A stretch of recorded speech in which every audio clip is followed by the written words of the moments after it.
becoming west in the afternoon. Thursday night, partly cloudy.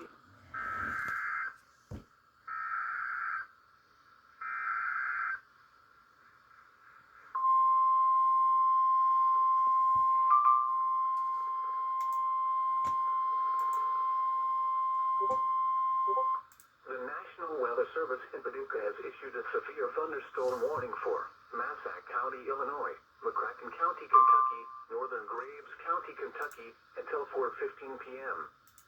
At 3:29 p.m., severe thunderstorms were located along a line extending from 7 miles southeast of Karnak to near Clinton, moving east at 50 miles per hour. Expected hazards include 60 miles per hour wind gusts. This is a radar-indicated threat.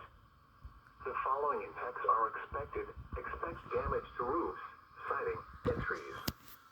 Severe thunderstorms will be near Metropolis and New Columbia around 3:40 p.m. Other locations in the path of these severe thunderstorms include Mayfield. This includes the following highways: Interstate 24 in Kentucky between mile markers 1 and 17. Interstate 24 in Illinois between mile markers 24 and 38. Interstate 69 in Kentucky between mile markers 17 and 34. Repeating, a severe thunderstorm warning has been issued until 4:15 p.m. for the following county: Massac, Illinois, and the following counties in Kentucky: Graves and McCracken.